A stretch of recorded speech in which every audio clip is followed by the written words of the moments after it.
இனி summer holidays கண்ணு call GT Holidays க்கு பண்ணு South India's #1 travel brand. Meenakshi Faculty of Pharmacy. Admissions open for Bachelor of Pharmacy. Apply now.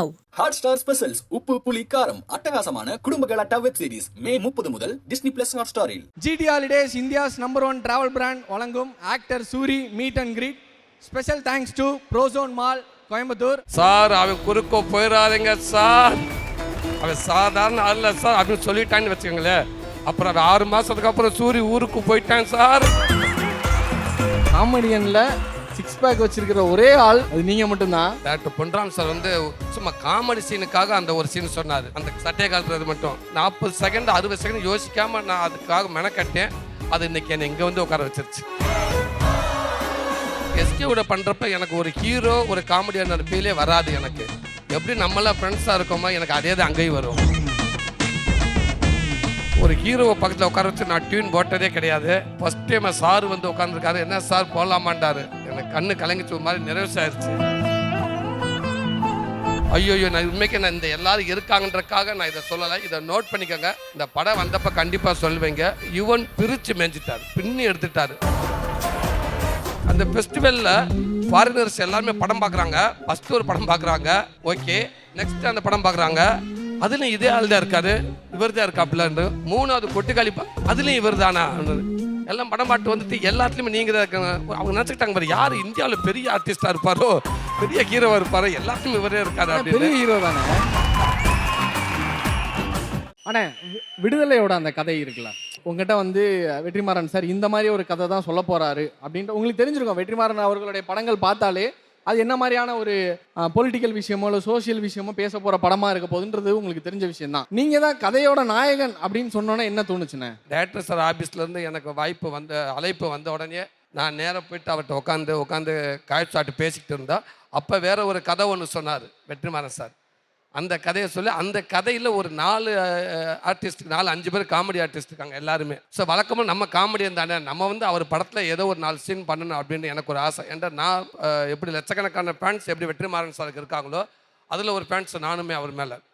So அப்படி தான் போய் அவர்கிட்ட அந்த கதையை சொல்ல ஒரு காமெடியான எப்போவுமே பார்த்தீங்கன்னா ஒரு ஒரு ஸ்டோரி சொல்கிறப்ப எந்த ரோல் நம்ம எடுத்துக்கலாம் நல்லாயிருக்கும் அப்படின்ட்டு அண்ணே ஃபோட்டோ எடுத்துகிட்டு அப்படியே ஒதுக்கிங்கண்ணே, பின்னாடி எல்லாத்தையும் மறைக்க வேண்டாம். ஏதோ 2 பேரும் என்னை கவனிக்கிறாங்க, அதையும் மறைச்சு விட்றாதீங்க. அதனால இந்த 2 பேராக கவனிக்கிறீங்க. இல்லை அவருக்கு பின்னாடி இந்த 2 பேரும் மறைச்சாங்க, அதை சொன்னேன். இல்லை அப்பப்போ எடுத்து கொடுக்கணும் டாக் பேக்கில் சொல்லிக்கிட்டே இருக்காங்க என்ன. தேங்க்யூ தம்பிகளா. அப்போ அந்த ஒரு டேரக்டர்ஸை ரோல் சொல்கிறப்ப நம்ம என்ன பண்ணுவோம்டா, காமெடி ஆர்டிஸ்ட்டு எந்த ரோலை எடுத்தால் நல்லாயிருக்கும் அப்படின்னு அதவே தான் நோட் பண்ணுவாள். இது ஒரு 5 சீன் தான் வருது, இல்லை இது ஒரு 10 சீன் வருது, இது கூடவே ஹீரோ கூடவே வருது, எந்த ரோலை நம்ம சூஸ் பண்ணலாம்னு யோசிக்கிட்டே இருந்து பார்த்தா டேரக்டர் சார் எல்லா ரோலையும் சொல்லிட்டார். இது அவர் பண்ணுறாப்புல, இது இவர் பண்ணுறாப்புல. நான் அதில் ஒரு ரோலை சூஸ் பண்ணேன், அதையும் வேற ஒரு ஆர்டிஸ்ட்டை சொல்லிட்டாரு. இல்லை அதையும் வேற ஆர்டிஸ்ட்டை சொல்லிட்டாரு. என்ன அது மிச்சம் ஹீரோ ரோல் ஒன்று தான் இருக்குது, எல்லாத்தையுமே சொல்லிட்டாங்க. நமக்கு என்ன ரோல்னு யோசிச்சுக்கிட்டே இருந்தேன். அண்ணே நான் எந்த ரோல்னு, நீங்கள் அந்த ஹீரோ ரோல் பண்ணுங்க சூரிய அப்படின்றாரு. கதை நாயகனா அந்த ரோல் நீங்கள் பண்ணுங்க அப்படின்றாரு. எனக்கு இப்போ எப்படி கத்துறப்ப எனக்கு ஒரு பயங்கரமாக சந்தோஷமாக இருந்துச்சா, அந்த மாதிரி தான் இருந்துச்சு. பயங்கரமான காப்பி. அந்த காப்பியை குடிக்கிறதுக்கே எனக்கு டைம் ஆச்சு. அவ்வளோ ஒரு சந்தோஷம் தாங்க முடியலை. தேங்க்யூன்னு சொல்லிட்டு வந்தேன். ஆனால் அதுக்கப்புறம் அந்த படம் பண்ண முடியலை, அந்த கதை. அதுக்கப்புறம் வேற ஒரு கதை பிளான் பண்ணார், அது துபாயில். இப்போ ஒரு படம் வந்துச்சு கேரளாவில். ஒரு படம் ஆடு ஜீவிதம் மாதிரி ஒரு ஆடு ஜீவிதம். சேம் அதே மாதிரி ஒரு கதை தான் எனக்கு வெற்றிமாறன் சார் சொன்னது. ஆனால் அது இந்த கோவிட்டில் அதுவும் போக முடியாமல் போச்சு. துபாய்க்கு கிளம்புறப்ப அதுவும் போய் முடிச்சு. அதுக்கப்புறம் திரும்பி பார்த்தா அசுரன் படம் ரிலீஸ் ஆகிடுச்சு. அசுரன் அது சும்மா கொலை குத்திக்கிட்டு இருக்குது தேட்டரில், பயங்கரமான கிட்டு. இதுக்கப்புறம் வெற்றிமாறன் சார் திருப்பி நம்மளை கூப்பிடுவாரான்னு எனக்கு டவுட்டு, எனக்கு நம்பிக்கை இல்லை. பட் இருந்தாலும் அதுதான் வெற்றிமாறன் சார். எதுவாக இருந்தாலும் ஒரு விஷயம் சொல்லிட்டோம்னா அது கரெக்டாக இருக்கணும், அவ்வளோதான். திருப்பி என்னை கூப்பிட்டாரு, வர சொல்லி சூரி நம்ம அந்த கதை பண்ணலை, விடுதலை அப்படின்ற ஒரு கதை பண்ணுறோம் அப்படின்னாரு. அந்த கதை எனக்கு அப்படித்தான் கதை நான் என்ன அமைஞ்சிச்சு. அதை கேட்டு வந்த உடனே பயங்கர சந்தோஷம். நேரம் வந்து காரில் உட்காந்துட்டு டிரைவரை எடியா வண்டி அப்படின்னு, அண்ணா நீங்கள் தான் என் சீட்டில் உட்காந்துருக்கீங்க அப்படின்ட்டாப்புல. அவ்வளோ சந்தோஷத்தில் எங்கிட்ட போய் உட்காந்துன்னு எனக்கே தெரியலை. இன்ஸ்பெக்டர் அந்த ரோலில் போய் உட்காந்துட்டீங்களா? ஆமாம், டிரைவர் சீட்டில் உட்காந்து எடியா வண்டி அப்படின்னு. சார் என் சீட்டில் நீங்கள் தான் உட்காந்துருக்கீங்க, இந்த பக்கம் வாங்கன்னாப்புல. ஓகேண்ணா. அதுக்கப்புறம் ஃபஸ்ட்டு போய் என் மனைவி கிட்ட சொன்னேன் இந்த மாதிரி ஒன்று. ஏன்னா ஃபஸ்ட்டில் நான் சொல்ல ஆரம்பத்தில், அதுக்கப்புறம் என் மனைவிட்ட சொன்னேன். ரொம்ப சந்தோஷப்பட்டாங்க. அதுக்கப்புறம் இந்த விஷயத்தை நான் சொன்னது எஸ்கே கிட்ட. தேங்க்யூ தம்பிகளா. எல்லா படத்தோட கதையும் மனைவிட்ட சொல்லி தான் ஆரம்பிப்பீங்களா? சொல்லலைன்னா திட்டுவாங்க அதானே? அப்படி இல்லைங்க. அவங்கள விட நமக்கு வேற யார் இருக்க முடியும் சொல்லுங்கள்? அந்த இடத்துல அவங்கள விட நமக்கு வேற சிறந்த ஆள் யாருமே இல்லையே. கருடன் பற்றி சில விஷயங்கள்ண்ணா. அந்த டேரக்டர் நமக்கு தெரியும், எல்லாருக்குமே தெரிஞ்ச எதிர்நீச்சல், காக்கி சட்டை அப்படின்னு சொல்லி சிவகார்த்திகேயன் அவர்களுடைய படத்தை இயக்குனவர். குறிப்பாக வெற்றிமாறன் அவர்களுடைய அசிஸ்டண்ட்டாகவும் இருந்திருக்கார். இந்த கதையை அவர் உங்ககிட்ட சொன்னதுக்கும் நீங்கள் அதை அக்செப்ட் பண்ணதுக்குமான ரீசன் என்னன்னா? வெற்றிமாறன் சாரோட கதையின்னும் எடுத்துக்கலாமா? ஏன்னா அவரோட கதை தான். அதனால அந்த கதையில் அண்ணனோட பங்களிப்பு நிறையா இருக்குது. ஆமாம். டாக்டர் துரை செந்தில்குமார் சார் எல்லாருக்கும் தெரியும் இல்லையா? காக்கி சட்டை, எதிர்நீச்சல், பட்டாசு, கொடி, 2 படம் எஸ்கே, 2 படம் தனுஷா இருக்குது. இல்லை அவர் எங்களை கேட்கல, நாங்கள் தான் அவர்கிட்ட போனோம். ஏன்னா விடுதலை படத்தில் வந்து அவர் ஒர்க் பண்ணார். அப்பப்போ அந்த வெற்றிமாறன் சாருக்கு வந்து ஒர்க் பண்ணார். ஒரு 4 படம் பெரிய ஹீரோ வச்சு படம் பண்ண ஒரு இயக்குனர் வெற்றிமாறன் சார் படத்தை விடுதலை படத்தில் ஒர்க் பண்ணுறாரு. ஸ்பாட்டில் கடைசி அசிஸ்டண்ட் மாதிரி ஓடி போய் ஒர்க் பண்ணுறாரு. அந்த அணுகுமுறை எனக்கு அவர்கிட்ட பிடிச்சிருந்துச்சு ஒன்று. அப்புறம் நான் இந்த விடுதலை வெற்றிக்கு அப்புறம் நான் திருப்பி அடுத்த வேற ஒரு டேரக்டர்கிட்ட போனேன்னா அவங்க என்னை ஒரு ஹீரோவாக தான் பார்ப்பாங்க. அப்போ என்னை ஹீரோவாக தான் பார்ப்பாங்க. சார் சூரிய சார் ஓப்பனிங் சாங் ஒன்று சார், அதுக்கப்புறம் உங்களுக்கு என்ட்ரி சீன் அப்படி ஆட்டோலேருந்து கால் எடுத்து வச்சாங்கன்னா அப்படி புழுதி கிளம்பும் சார். சார் அவன் குறுக்கோ போயிடாதீங்க சார், அவன் சாதாரண அல்ல சார் அப்படின்னு சொல்லிட்டான்னு வச்சுக்கோங்களேன். அப்புறம் அவன் 6 மாதத்துக்கு அப்புறம் சூரிய ஊருக்கு போயிட்டான் சார். இந்த மாதிரி தான் அவங்க தோணும். ஏன்னா எனக்கு ஹீரோவை பார்க்குறாங்க. எனக்கு அது வேண்டாம் முடிவு பண்ணி, அது வேண்டாம். அப்போ துரை செந்தில்குமார் சார் அந்த படத்தில் ஒர்க் பண்ணியிருக்காரு. அந்த விடுதலை படத்தோட ஃபுட்டேஜ் எல்லாமே பார்த்துருக்காரு. அப்போ என்னோட மீட்ரு அவருக்கு தெரியும் இல்லைங்களா? நான் எங்கே இருந்திருக்கேன், நான் எவ்வளோக்கு வாக் பண்ணணும், நான் எவ்வளோக்கு எமோஷனல் ஆகணும், நான் எங்கே ஆக்சிடென்ட் பண்ணணும், என்னை பற்றி நல்லா தெரிஞ்சவர். ஸோ நமக்கு மீட்டரை தாண்டாமல் பார்த்துக்கிறவங்க. அதனால் வெற்றி சார் பார்வையில் அவங்க டீமுக்குள்ளேயே ஒரு 2 படத்துக்கு போய் இருந்துக்கிட்டோம்னா நமக்கு சேஃபாக இருக்கும். அப்படி தான் நாங்களே போய்ட்டு வெற்றி அது துரை செந்தில் சார்ட்ட நானே போய் வாய்ப்பு கேட்டு இந்த படம் நடித்தேன். நிறைய சின்ன சின்ன படம் பண்ணியிருக்கீங்க, எல்லாமே அன்கிரெடிட்டட் ரோலாக இருக்கும். இப்போ நம்ம விக்கிபீடியாவில் பார்த்தாலும் அதுக்கு உங்களுக்கு கிரெடிட் கொடுத்துருப்பாங்களான்னா நிறையா படங்களுக்கு இருக்காது. இப்போ நீங்கள் சொல்லி எங்களுக்கு ஒரு படம் தெரிஞ்சுக்கணும்னு ஆசைப்பட்றேன். ஒரு படம் நீங்கள் நடிச்சுட்டு அந்த படத்தில் நடிச்சிருந்த ஒரு பெரிய நடிகர் வந்து நீ நல்லா நடிக்கிற, போக போக ஒரு பெரிய நடிகராவ அப்படின்னு சொன்ன ஒருத்தர் பற்றி சொல்லலாமா? என்னோட அன்பு மாமா விஜய் சேதுபதி. 2 பேருமே ஒன்றாத வாய்ப்பு தேடி போன காலகட்டங்கள் நிறையா இருக்குது. அப்போ வெண்ணிலாக்கு அப்படிக்குள்ள படம் நடிக்கிறப்ப என்னோட சீனை பார்த்துட்டு மாமா வந்து சொன்னாப்புல, மச்சான் நீ காமெடிக்கு ட்ரை பண்ணுற, அந்த கேரக்டருக்கு ட்ரை பண்ணுறா, நீ பெரிய ஆர்டிஸ்டாக வருவ, சூப்பராக பண்ணுறான்னு அப்போ சொன்னாப்புல. என்னமோ தெரியல, அவர் வாக்கு பழிச்சிருச்சு இன்னைக்கு. அவர் கூடயே சேர்ந்து வேற நடிச்சிருந்தீங்க. ஆமாம், விடுதலையில் அவர் வாத்தியாராக மிரட்டினாரு, நீங்கள் குமரேசனாக மிரட்டினீங்க. இல்லை அது பெரிய இன்னும் கிஃப்ட்டு. அது வெற்றிமாறன் சார் படத்தை நடிக்கிறது ஒரு பெரிய கிஃப்ட்டு. கூடுதலாக இசைஞானி இளையராஜா ஐயா, அப்புறம் சேது மாமா ஒரு பெரிய ஹீரோ. ஸோ இவங்க கூட இருந்து நான் அவங்க கூட நான் பயணிச்ச உண்மைக்கு எப்படி சொல்கிறது, மதுரை ஆற்றுக்குள்ளே வந்து எங்கள் அப்பா தோலுக்கு மேலே தூக்கி அழகரப்பாறை சாமி வைப்பாரான்னு தூக்கி காட்டினார். அந்த மாதிரி வெற்றிமாறன் சார், இளையராஜா சார், சேது மாமா இவங்களாம் என்னை தூக்கி பார், வெற்றியை பார், இதுதான் அவனுடைய வெற்றி அப்படின்னு எனக்கு தூக்கி காட்டியிருக்கான்னு நான் நினைக்கிறேன். அந்த பாதை மாறினதை பற்றி என்ன நினைக்கிறீங்கன்னா? ஏன்னா ஒரு கமெடியனாக நாங்கள் பார்த்துட்டே வரோம், ஒரு ஹீரோ கூடயே சுற்றுற ஒரு ஃப்ரெண்டு, இல்லை ஒரு படத்தில் வந்து ஒரு காமெடி ட்ராக்கில் வரக்கூடிய ஒரு காமெடியன், அப்படியே தான் நாங்கள் நிறைய படங்கள் உங்களை பார்த்துட்டே வந்தோம். இந்த ட்ராக் மாறிடுச்சு. இந்த ட்ராக் மாறினதை பற்றி என்ன நினைக்கிறீங்கண்ணா? இல்லை, இதை மாறப்போதுன்னு நான் நினைக்கல, இந்த பாதைக்கு வருவோம்னு நான் நினைக்கல. நான் என்னோடய ரூட்டில் காமெடியாக நான் பண்ணிக்கிட்டு இருந்தேன். அது ஒரு கோஇன்சிடென்ட் மாதிரி எனக்கு ஒரு எதிர்பார்க்காத ஒன்று வந்துருச்சு. இன்றைக்கி அது நல்லா போயிட்டுருக்குது. பட் சந்தோஷமாக இருக்குது லைஃப்பில். அதான் ஒன்று, எந்த ஒரு விஷயத்தை மட்டும் நம்ம முடிவு பண்ணவே கூடாது. நமக்கு இது வராது, நம்ம அதை பண்ண முடியாது, இதுதான் நமக்கு, இது மட்டும்தான் நமக்கு, நம்ம முடிவு பண்ணவே வேண்டாம்.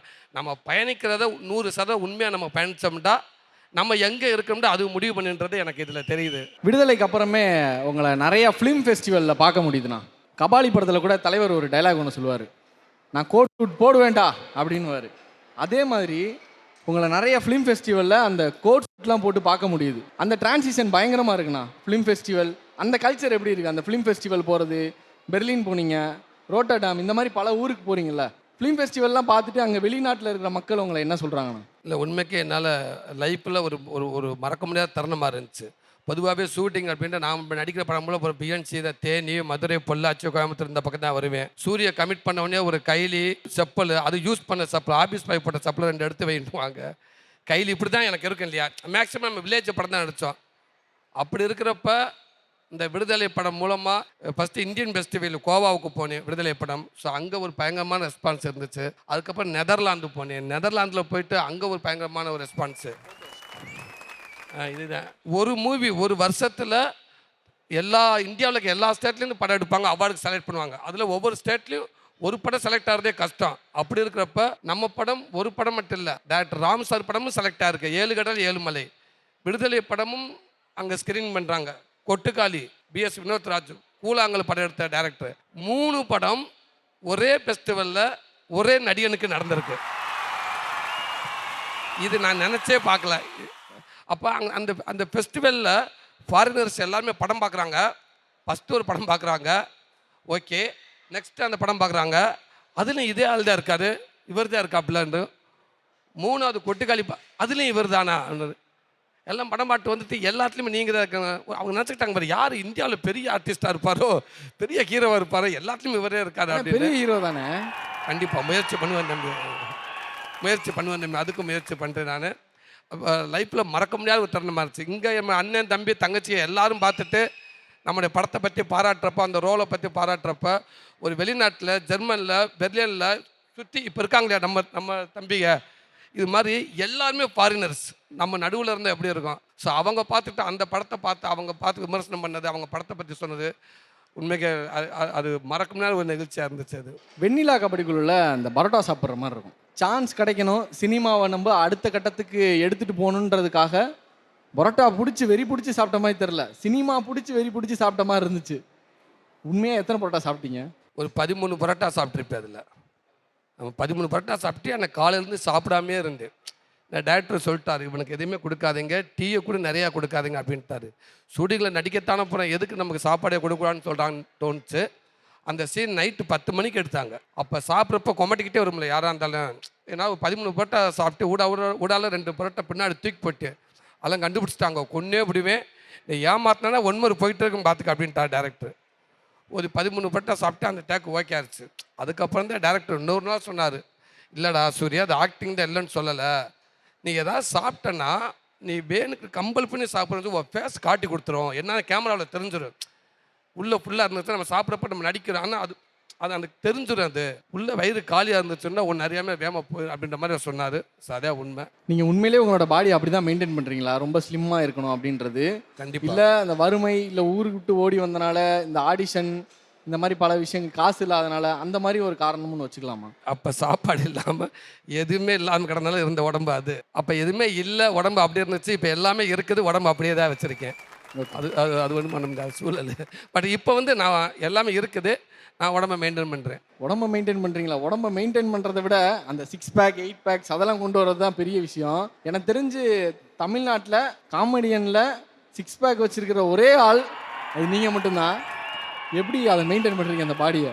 இல்லை, அது டாக்டர் பொன்ராம் சார் சும்மா காமெடி சீனுக்காக அந்த ஒரு சீன் சொன்னார். ஒரு சீனுக்காகவானே 60 செகண்ட் என்னமோ தான் வரும் அந்த சட்டையை கழட்டுறது மட்டும். அது அவர் சொன்னார், பொன்ராம் சொன்னார் சீமராஜா படத்துக்காக. நான் கலாய்க்கிறான்னு நினச்சேன். அப்புறம் பார்த்தா சீரியஸாக பிரதர்ன்றாரு. பிரதர் 40 செகண்டுக்காக நான் 6 பேக் வைக்கணுமா அப்படின்னு வச்சா நல்லா இருக்கும் பிரதர். உங்கள் தம்பி எஸ்கே ஒரு ஹீரோ ஒரு காமெடியான சட்டையை கழிச்சு இன்ட்ரடக்ஷன் பண்ணுவார், நல்லா இருக்குன்னு சொன்னாங்க. ஓகே வைக்கிறேன் அப்படின்னு சொன்னேன். கண்டிப்பாக அந்த 40 செகண்ட் 60 செகண்ட் யோசிக்காமல் நான் அதுக்காக மெனக்கட்டேன். அது இன்றைக்கி என்னை இங்கே உட்கார வச்சிருச்சு. இன்றைக்கி விடுதலை கிடைச்சதுக்கு காரணமே நான் அதுதான் நினைக்கிறேன். என் உடம்பு ஃபிட்னஸாக இருந்ததான்னு நினைக்கிறேன். உங்களோட அந்த கேரக்டர்லேருந்து வெளியே வர முடியுதா? இப்போ குமரேசனாக நம்ம பார்த்துட்டோம், உங்களோட அடுத்தடுத்த படங்களுமே நான் முதவே சொன்ன மாதிரி கொஞ்சம் ஹார்டாக தான் இருக்கும். உங்களால் அந்த குமரேசன் விட்டு வெளியே வர முடியுதா? இல்லை, கண்டிப்பாக அடுத்த ஷூட்டிங் ஸ்பாட்க்கு அதுக்குள்ளே ஃபுல்லாக நான் கவனம் செலுத்திடுவேன். பட் இருந்தாலும் எனக்கு அந்த குமரேசன் எனக்கு அங்கங்கே ஞாபகப்படுத்திக்கிட்டே தான் இருக்கும். அந்த ஒரு 3 வருஷம் நான் ட்ராவல் பண்ணியிருந்தீங்களா, அதில் ஸ்க்ரீனில் மட்டும் இல்லாமல் அந்த ஷூட்டிங் ஸ்பாட் அனுபவம் எல்லாமே இருக்குது இல்லையா, நிறைய விஷயம் நான் கற்றுருக்கேன் இல்லையா, நிறையா லேர்ன் பண்ணியிருக்கேன் அதில் ஸோ அது எல்லாமே எனக்கு அடுத்த படங்கள் அது யூஸ் இருக்கும், ஞாபகமாக தான் இருக்கும். டோட்டலாக என்னால் மறக்காமல் இருக்க முடியாது. கருடன் படத்தோட ப்ரோமோ பார்க்கும்போது பயங்கரமாக தெரிஞ்ச இன்னொரு விஷயம் யுவன் சங்கர் ராஜா அவருடைய மியூசிக் தான். இங்கே அவ்வளோ யுவன் சங்கர் ராஜா அவங்களுடைய ஃபேன்ஸ் இருக்காங்க. பிஜிஎம்க்கும் நீங்கள் அந்த ஓடி வர அந்த ஸ்டைலுக்கும் அந்த ஸ்டண்ட்டுக்கும் அப்படி இருந்துச்சு. யுவன் சங்கர் ராஜா அந்த பாடல்கள்லாம் கேட்டிருப்பீங்கல்ல, எப்படி இருந்துச்சுன்னா? ஃபஸ்ட்டு என்னோட முதல் கதை நாயகன முதல் படம் விடுதலை. ஸோ அதில் யார் மியூசிக் டைரக்டர்? இளையராஜா ஐயா. என்னோட 2வது படம் கதைநாயகன் அவர் பையன் யுவன் சங்கர் ராஜா. ஸோ இதுவே எனக்கு பெரிய கிஃப்ட்டுன்னு நான் நினைக்கிறேன். அப்புறம் இன்றைக்கி பசங்க யங்ஸ்டேஜ் பசங்க எல்லாருமே இன்றைக்கி இவனோட பிஜிஎம் தான் வச்சுருக்காங்க ரிங்டோனை. மங்காத்தா தான் இப்போயே நீங்கள் ஃபோன் பண்ணீங்கன்னா ஒரு 10 பேர் மங்காத்தா பிஜிஎம் ஓடிட்டு இருக்கோம். ஆமாம், 10 பேர் பில்லா பிஜிஎம் ஓடும். இந்த படத்தோட மிகப்பெரிய ஒரு பலமே இவனோட RR தான். அதை நான் பார்த்தேன் சமீபத்தில். ஐயோ, நான் உண்மைக்கு நான் இந்த எல்லாரும் இருக்காங்கன்றக்காக நான் இதை சொல்லலை, இதை நோட் பண்ணிக்கோங்க. இந்த படம் வந்தப்போ கண்டிப்பாக சொல்லுவீங்க. யுவன் பிரித்து மேய்ஞ்சிட்டார் ஒரு படத்தை. அப்படி தலைகீழ ஒருத்தர் மாற்றிட்டுனா இன்னும் எக்ஸ்ட்ரா வச்சுக்கடா, தங்கத்தை கொடுக்குறப்ப அதை வைரமாக கொடுத்தா எப்படி இருக்கும், பின்னி எடுத்துட்டார். இன்னொன்று, இவனை நான் சினிமாவில் நான் பார்த்து பேசினதே இல்லை இது வரைக்கும், எனக்கு அமையவே இல்லை. அது இந்த படத்துலையும் கமிட் பண்ணிட்டான். கமிட் பண்ணக்கு அப்புறமும் நான் அவரை பார்த்தது கிடையாது. எங்கேயாவது ஒரு ஃபங்க்ஷனில் பார்த்துருப்பேன், அவ்வளோதான். ஆனால் நான் பெர்லின் கொட்டுக்காளி படத்துக்காக நான் ஃபெஸ்டிவலுக்கு போயிருக்கப்ப ஜெர்மனில் இருக்கிறப்போ ஒரு ஃபோன் வந்துச்சு. பிராங்க்பர்ட் ஏர்போர்ட்டில் இறங்குறப்போ ஒரு காலையில் என் ப்ரொடியூசர் ஃபோன் பண்ணார், குமார். ஆனால் யுவன் சார் நைட்டு படம் பார்த்துட்டாரு, கார்டன் பார்த்துட்டாரு, உங்களுக்கு ஃபோன் பண்ணி உங்களோட பேசணும்னு சொல்லிகிட்டே இருக்காரு. அவங்க மேனேஜர் வினோத்னு ஒருத்தர் ஃபோன் பண்ணுவார், நீங்கள் கால் பண்ண அட்டன் பண்ணுங்கன்றாங்க. நான் ஃப்ராங்க்ஃபர்ட்டில் அந்த ஏர்போர்ட்டில் இருக்கேன். ஃபோன் வந்துச்சு, எடுத்து பேசினேன். சார் வணக்கம் சார், நல்லா இருக்கீங்களா? நல்லா இருக்கேன் சார். யுவன் சார் உங்கள்கிட்ட பேசணும்னு சொன்னார் அப்படின்றாங்க. கொடுங்க அப்படின்னு. பிரதர் வணக்கம் பிரதர், பிரதர் வணக்கம் பிரதர், எப்படி இருக்கீங்க பிரதர்? நல்லா இருக்கீங்களா? நல்லா இருக்கேன் பிரதர். கருடன் படம் நைட்டு பார்த்தேன், என்னை ரொம்ப டிஸ்டர்பாக ஆக்கிருச்சு. இன்னுமே அது வெளியிலே நான் வரலை. இது அவர் சொன்ன வார்த்தை, நான் வெளியிலே வரல. ரொம்ப சூப்பரான மூவி பிரதர். நான் ஏதோ ஓகே ஒரு படமாக வரும் அப்படின்னு தான் நான் நினச்சேன். ஆனால் இந்த படம் நைட்டு பார்த்து காலையில் வரைக்கும் என்னை இவ்வளோ டிஸ்டர்ப் பண்ண எதிர்பார்க்கவே இல்லை. இந்த படம் உங்களுக்கு கண்டிப்பாக ஒரு மிகப்பெரிய பேர் கிடைக்கும். இந்த படம் உங்களுக்கு 100% உங்களுக்கு பெரிய பேர் கிடைக்கும், விருதே கிடைக்கலாம், அந்த அளவுக்கு இருக்குது அப்படின்றாரு. தேங்க்யூ பிரதர்னு. உங்களோட எனக்கு இந்த படத்தில் கண்டிப்பாக அவார்டு கிடைக்கும்னு நான் நம்புகிறேன். எனக்கு என்னென்ன சந்தோஷம், நம்ம சொல்லலாம் எனக்கு ரொம்ப சந்தோஷம், எனக்கு பேரும் புகழ் வரும், அங்கேருந்து வாழ்த்து வரும்னு. ஒரு யுவன், அவர் பார்க்காத புகழா? சின்ன வயசுலேருந்து புகழை பார்த்தவர். எவ்வளோ படம் ஒர்க் பண்ணியிருக்காரு, தளபதி தலைவன் எல்லாரும் கூட ஒர்க் பண்ணிகிட்டு இருக்காரு இன்றைக்கி. அப்படி இருக்கிறப்ப யுவன் இல்லை எனக்கு இந்த படம் கண்டிப்பாக பெருசாக பேர் கொடுக்குன்னு நினைக்கிறேன், எனக்கு ரொம்ப பிடிச்சிருக்குன்னு அவ்வளோ நேரம் சொல்கிறாருன்னா, ஸோ இந்த படம் கண்டிப்பாக அதுக்கான ரிசல்ட் இதுதான் நான் நினச்சிக்கிட்டேன். Thank you brother, Yuvan brother. இந்த நேரத்தில் உங்களுக்கு பெரிய நன்றி சொல்லிக்கிறேன். யுவன் சார் பற்றி சொன்னீங்க. விடுதலை 2 பார்த்துட்டு ராஜா சார் என்ன சொன்னார்? ராஜா சார்ட்ட போய் அப்படியே காலில் ஆசீர்வாதம் வாங்கினேன். அவர் ஃபஸ்ட்டு இந்த படத்தை விடுதலை படத்துக்கான மியூசிக் போகிற அன்றைக்கி ஃபஸ்ட்டு டியூன் போடுறப்ப, பூஜை போடுறப்ப, அவர் முதல் தேவை அவர் சொந்தமாக அவர் சொந்த இடத்துல ஸ்டூடியோ கட்டி அதில் பூஜை போகிறப்ப அதோட முதல் படம் தான் விடுதலை. அப்போ வெற்றி சார் உட்காந்துருக்காங்க, நான் பக்கத்தில் உட்காந்துருக்கேன். அந்த முதல் காட்டுமல்லி சாங்கில் அதை டியூன் போகிறப்ப திரும்பி பார்த்தாரு, பக்கத்தில் நான் உட்காந்துருந்தேன். என்னோட 45 வருஷத்தில் ஒரு ஹீரோவை பக்கத்தில் உட்கார வச்சு நான் டியூன் போட்டதே கிடையாது. ஃபஸ்ட் டைம் சார் உட்காந்துருக்காரு. என்ன சார் போடலாமான்டாரு. எனக்கு கண்ணு கலங்கிச்சு, ஒரு மாதிரி நிறைவேசாயிருச்சு, ஐயோன்று. அதுக்கப்புறம் தான் வெளியில் சொல்கிறாங்க இல்லை அவர் யாரையும் மெயின் ஹீரோ வச்சு டியூன் போட்டதே இல்லை அப்படின்னாரு. அந்த பாக்கியம் நமக்கு வெற்றி சார் வாங்கி கொடுத்தாரு. உண்மையாக அது என்னால் மறக்கவே ஒரு நிகழ்வாக இருந்துச்சு. நடிப்பை பார்த்துட்டு என்ன சொன்னார்ண்ணா? நடிப்பை பார்த்து ரொம்ப பிரமாதமாக பண்ணியிருக்கேன், அவன் ரொம்ப யதார்த்தமாக இருக்கேன், அதான் இந்த படத்தோட வெற்றியே, ரொம்ப யதார்த்தமாக இருக்கேன் அப்படின்றாரு. ரொம்ப சந்தோஷம், வாழ்த்துக்கள் அப்படின்னு அவனுக்கு சொல்லுங்கன்னு சொன்னார். திருப்பி நான் நேராக போய் ஆசீர்வாதம் வாங்கினேன். ரொம்ப நல்லா பண்ணிக்கிறேன்னு சொல்லிட்டு படத்தில் கடைசி அந்த கிளைமேக்ஸ் ஆஃப் பண்ண ஒரு படத்தை சொன்னார். ரொம்ப கஷ்டப்பட்டிருக்கேல அப்படின்றாரு. கஷ்டப்படு நல்லா வருவ, அதுக்கு தான் அந்த பலன் அப்படின்றாரு. ரொம்ப நன்றிங்க அப்படின்ட்டு. சூப்பர்ண்ணா. உங்களுடைய படங்கள் எல்லாம் தாண்டி எஸ்கே கூட நடிக்கிறீங்க அப்படின்னா மட்டும் கொஞ்சம் ஸ்பெஷலாக இருக்கு. அதில் காமெடியெல்லாம் பயங்கரமாக ஒர்க் அவுட் ஆகுது. உங்கள் 2 பேருக்குள்ள இருக்கிற அந்த கெமிஸ்ட்ரியே பயங்கரமாக இருக்கே. நீங்களும் எஸ்கேவும் எப்படி இன்னும் ஸ்பெஷல் ஆக்குறீங்க? இல்லை அது எனக்கு எஸ்கேவோட பண்ணுறப்ப எனக்கு ஒரு ஹீரோ ஒரு காமெடியான ஃபீலே வராது. எனக்கு எப்படி நம்மளாம் ஃப்ரெண்ட்ஸாக இருக்கோமோ எனக்கு அதே தான் அங்கேயும் வரும். என் ஃப்ரெண்ட்ஸ் எப்படி இருக்காங்களோ, நான் எப்படி பேசுவேனோ, என் ஃப்ரெண்ட்ஸ் எப்படி அந்த உரிமை எடுத்துக்கணும், அந்த மாதிரி தான் இருக்கும் எஸ்கே கிட்ட. அது மனங்கொத்தி பிறகு ஃபஸ்ட்டு படத்துலேருந்து அப்படி தான் அது. அதனால் டேரக்டர் சொல்லிக் கொடுத்த டைலாக்ஸ் கொஞ்சம் தான் இருக்கும். அதுக்கப்புறம் கேமரா ஆன் பண்ணக்கப்புறம் அங்கே எஸ்கே என்ன பஞ்ச் அடிப்பாருன்னு எனக்கு தெரியும். அந்த ஸ்கிரிப்டில் இருக்காது. என்ன நான் ரெடியாக பேட்டை வச்சுக்கிறேன், நீ என்ன பஞ்சு நான் திருப்பி அடிக்கலான்னு, அந்த பாலை திருப்பி அவர் ரிட்டன் அடிச்சு விட்ருவாப்புல நம்மளுக்கே அது எஸ்கே இருக்கப்போ அது ஒரு அது ஷூட்டிங் போகிற மாதிரியே தெரியாது. அது நான் ஜாலியாக இருப்பேன். அது சிவானாவை பற்றி வெளியே நிறைய பேர் சொல்லியிருப்பாங்க. இந்த மாதிரி சிவகார்த்தியன் அவர்கள்னு ஒருத்தர் இருக்காரு, விஜய் டிவிலேருந்து வந்திருக்காரு, இப்போ அடுத்தடுத்து சின்ன சின்ன படமாக நடிக்க போகிறாரு அப்படின்னு சொல்லி நீங்கள் அவரை பார்க்கறதுக்கு முன்னாடி நிறைய பேர் சொல்லியிருப்பாங்க. முதல் சந்திப்பு எப்போ, அவரை பார்க்கறதுக்கு முன்னாடி உங்கள் மனசில் என்ன நினச்சிருந்தீங்க, பார்த்த பிறகு அது எப்படி மாறுச்சு? பார்க்குறதுக்கு முன்னாடி படத்தில் பார்க்க முன்னாடி அது இது இதில் வந்து களவாணி படத்தில் நான் நடிச்சிருந்தேன் விமலு கூட. அந்த படத்தை நடிச்சிட்டு படத்தோட ப்ரொமோஷனுக்காக அது இது எதுக்காக விஜய் டிவி ப்ரோக்ராமுக்காக நான் போகிறேன். அங்கே எஸ்கே இருந்தார். அப்போ ஹாய்கான்னு பேசிட்டு அப்போ பழக்கம். அப்போ அவர் எஸ்கேவுடைய அந்த டைமிங் சென்ஸ்லாம் நான் பார்த்து பயங்கரமாக வியந்திருக்கேன் நான். அப்படி அதுக்கப்புறம் மனங்குத்தி பறவையில் எல்வி சாரோட டைரக்ஷனில் சிவகார்த்திகேயன் ஹீரோன்னு சொன்னாங்க. அதுக்கப்புறம் அப்போ தான் ஷூட்டிங் ஸ்பாட்டில் பார்க்குறேன். பார்த்தோன்னே ஓகே, ஒரு டிவியில் ஒர்க் பண்ணுறவர் ஒரு நல்ல டைமிங் சென்ஸ் உள்ள ஆள்னு எனக்கு தெரியும். நம்ம நிறையா ஷோ அவ்வளோதான் தெரியும். ஆனால் அதை தாண்டி அந்த படத்தில் நடிச்சக்கப்புறம் நான் தெரியும் பயங்கரமான டேலண்ட்டு. அந்த முதல் சீன்லேயே நான் கண்டுபிடிச்சிட்டேன் பெரிய ஹீரோட அப்படின்னு. அதில் அந்த ஒரு டீ கடை சீன் எடுத்திருப்பாங்க. அதில் அவ்வளோ அழகாக மேட்ச் பண்ணி நடிப்பாப்புல சூப்பராக. நம்ம நினச்சிக்க நம்ம சினிமா நம்ம கொஞ்சம் சீனியர் நான் நினச்சேன். ஆனால் அந்த முதல் சீன்லேயே தெரிஞ்சிருச்சு வேறு லெவல் அப்படின்னு. அதுலேருந்து எங்கள் நட்பு இப்போ வரைக்கும் ஒரு நண்பனை மாறி நண்பனை ஆரம்பித்து இப்போ அண்ணன் தம்பியாக இருக்கும். இப்போ உங்களை எல்லா இடத்துலையுமே அண்ணன் அண்ணன் அண்ணன் தான் சொல்கிறாரு. அது கண்டிப்பாக ஒரு கூட பிறக்காத ஒரு தம்பி பிறந்திருக்கலாமோன்னு சில நேரத்தில் தோணும். கருடன் வந்து குறி வச்சு ஒரு இறையை பார்த்துருச்சுன்னா அது கரெக்டாக அது கப்புன்னு பிடிச்சிரும். இந்த படம் உங்களுக்கு எவ்வளோ முக்கியமான படம்? இதுக்கப்புறம் உங்களுடைய நகர்வு எப்படி இருக்குண்ணா? எனக்கு விடுதலை ஒரு பாதையை எனக்கு கொடுத்துருக்கு. அந்த பாதைக்கு இன்னும் அந்த பாதை ஸ்ட்ராங் ஆகிறதுக்கான ஒரு படமாக இந்த கடன் இருக்கும்னு நான் நினைக்கிறேன். இந்த படத்தில் புதுசாக ஏதாவது ட்ரை பண்ணியிருக்கீங்களா? ஏன்னா நீங்கள் ஓடி வர ஸ்டைல்லாம் பார்த்தா பயங்கரமாக இருந்துச்சு. இல்லை, இது கதை அந்த மாதிரி நீங்கள் படம் பார்க்குறப்போ உங்களுக்கு தெரியும் கண்டிப்பாக இது நான் ஏன் ஓடி இருப்பேன் அப்படின்றது. ஒரு நடிகன் ஆகிட்டீங்க. இங்கே இருக்கிற பல பேர் வந்து நடிகன் ஆகணும் நடிகை ஆகணும் அப்படின்னு சொல்லி பெரிய ஒரு கனவோடு இருப்பாங்க, ஆசையோடு இருப்பாங்க. நீங்கள் கொடுக்குற ஒரு அட்வைஸ்னால் என்ன கொடுப்பீங்க? நான் அட்வைஸ்லாம் கிடையாது, நான் அனுபவத்தில் சொல்கிறேன்.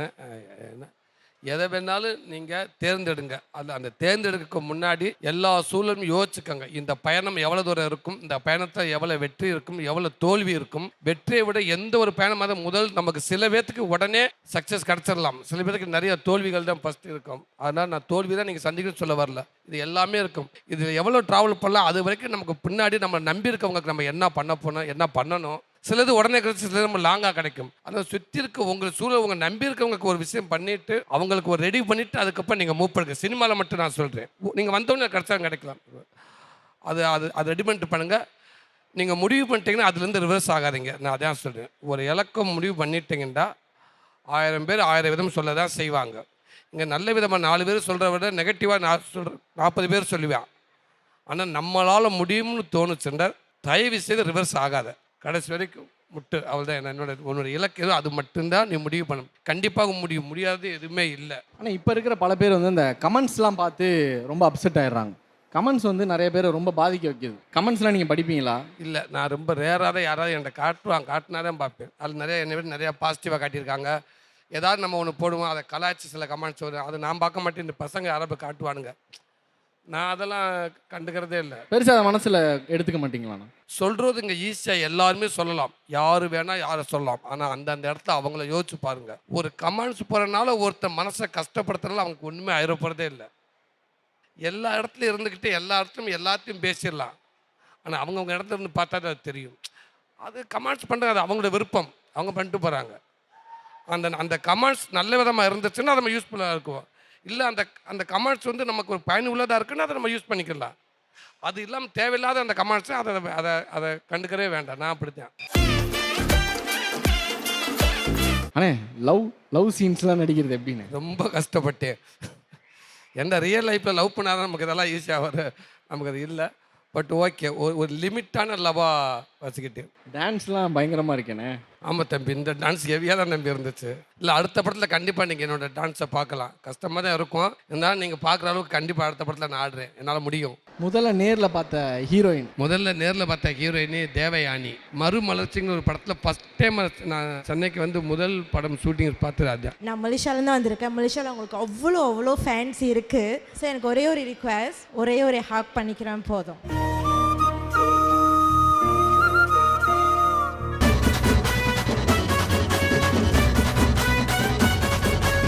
இனி சம்மர் ஹாலிடேஸ் கண்ணு கால் ஜிடி ஹாலிடேஸ்க்கு பண்ணு. South India's #1 travel brand. Meenakshi Faculty of Pharmacy. Admissions open for Bachelor of Pharmacy. Apply now. Hotstar specials உப்பு புளி காரம் அட்டகாசமான குடும்ப கலாட்டா வெப் சீரிஸ் மே 30 முதல் டிஸ்னி பிளஸ் ஹாட்ஸ்டாரில்.